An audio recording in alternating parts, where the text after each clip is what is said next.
अस्सलाम वालेकुम। मैं हूं हकीम मोहम्मद साजिद फ़ारूकी। आज की वीडियो में हम कुछ बात करेंगे ज़कावत हिस्स के इलाज पर, जिसे हम हाइपर सेंसिटिविटी कह सकते हैं कि मामूली शहवानी ख़यालात के साथ कतरों का निकलना।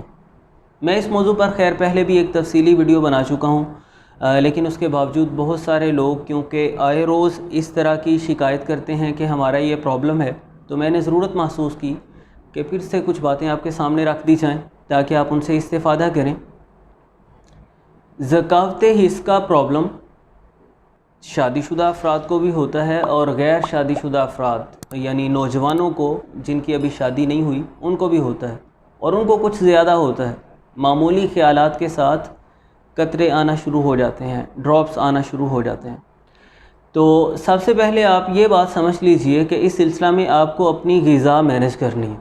तेज़ मिर्च मसाला जात वाली ग़िज़ाएँ नहीं लेनी, फ़ास्ट फूड्स कोल्ड ड्रिंक्स वगैरह को पूरी तरह से आपको बंद करना है। ऑयली चीज़ें आपने इस्तेमाल नहीं करनी, ज़्यादा फ्रूट्स और ज़्यादा सलाद आपने इस्तेमाल करना है। सुबह को सैर करनी है, किसी तरह की फहाशी वाली चीज़ें नहीं देखनी। अगर आप कोई भी वल्गर मटेरियल देख लेते हैं तो वो सिर्फ़ एक दफ़ा आपका नुकसान नहीं करता जब आप उसे देख रहे होते हैं, बल्कि बार बार जब भी उठते बैठते खाते पीते या दोस्त अहबाब के साथ गपशप करते, आप किसी भी मसरूफ़ियत में हो, जब भी आपके जहन में वो तस्वीरें आएंगी, वो सारे मंज़र आएंगे, आपकी तबीयत का नुकसान होगा।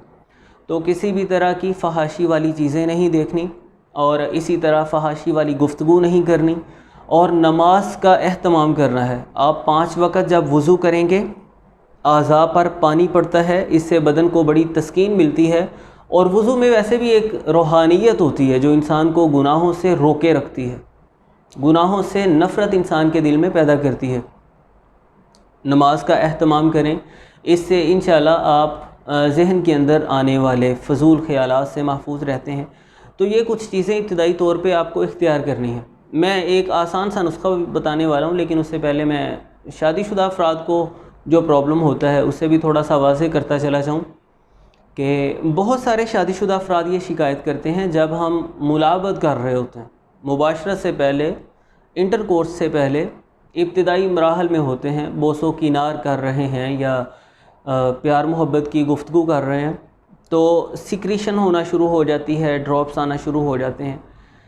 इस सिलसिला में सबसे पहले ये बात ज़हन नशीं कर लीजिए कि जो थोड़ी सी सिक्रीशन होती है, थोड़ा सा जो लेसदार मादा निकलता है, वो नेचुरल है, वो कोई मर्ज़ नहीं है, और उससे तबीयत का कोई नुकसान नहीं होता, बल्कि वो फ़ायदे के लिए होता है।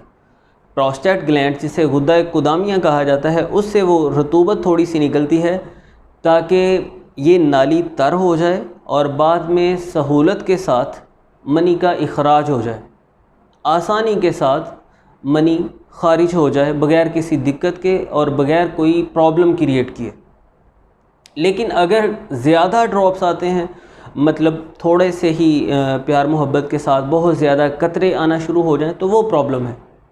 अब हम इन दोनों केसेस में देख लेते हैं कि इलाज कैसे करना है। यानी गैर शादीशुदा अफराद को भी अगर ड्रॉप्स आते हैं, उनके लिए भी यही नुस्खा है, और उनके लिए हिदायत भी मैंने आपके सामने रख दी हैं। शादीशुदा अफराद को भी अगर ज़्यादा ड्रॉप्स आते हैं, थोड़ी बहुत सिक्रीशन मर्ज़ नहीं है, ज़्यादा ड्रॉप्स आते हैं, तो उनके लिए भी यही नुस्खा है, लेकिन वो सारी हिदायत आपने सामने रखनी है, उसके साथ ही ये नुस्खा इस्तेमाल करना है, तो इंशाअल्लाह तबीयत आपकी ठीक हो जाएगी।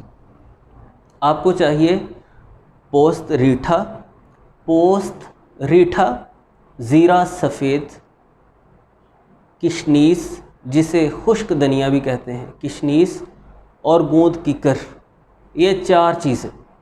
इनमें पोस्त रीठा और ज़ीरा सफ़ेद आप लेंगे 10-10 ग्राम, किशनीस और गूंद किकर आप लेंगे 30-30 ग्राम। इनको पिसवा लीजिए, पाउडर बनवा लीजिए, 500 mg के कैप्सूल फिल कर लीजिए। सुबह शाम आपको एक कैप्सूल खा लेना है, खाने के बाद पानी के साथ। अगर खालिस दूध आपको मुयस्सर हो तो दूध के साथ भी ले सकते हैं। ये नुस्खा आप 15-20 दिन इस्तेमाल करेंगे और उसके साथ इन हिदायत को मलहूज़ रखेंगे जो कि बहुत अहम हैं, जो मैंने आपके सामने रखी, आपकी तबीयत ठीक हो जाएगी। انشاءاللہ آپ کی طبیعت ٹھیک ہو جائے گی۔ اگر اس نسخہ سے آپ ٹھیک نہیں ہوتے تو اس کا مطلب ہے کہ آپ کا مرض بہت بگڑ چکا ہے اور آپ کو باقاعدہ کسی معالج سے علاج کروانے کی ضرورت ہے۔ آپ قریبی کسی بھی اچھے معالج کے ساتھ رابطہ کر سکتے ہیں تو وہ آپ کو کوئی مناسب دوا تجویز کر دے گا۔ امید کرتا ہوں کہ یہ کچھ باتیں آپ کے لیے فائدہ مند ثابت ہوں گی اور ضرور آپ ان سے استفادہ کریں گے۔ تو اپنی بہت ساری دعاؤں کے ساتھ مجھے اجازت دیجیے، اپنا بہت سارا خیال رکھیے اور اپنے اس چینل کا بھی۔ ملتے ہیں انشاءاللہ نیکسٹ ویڈیو میں۔ اللہ حافظ۔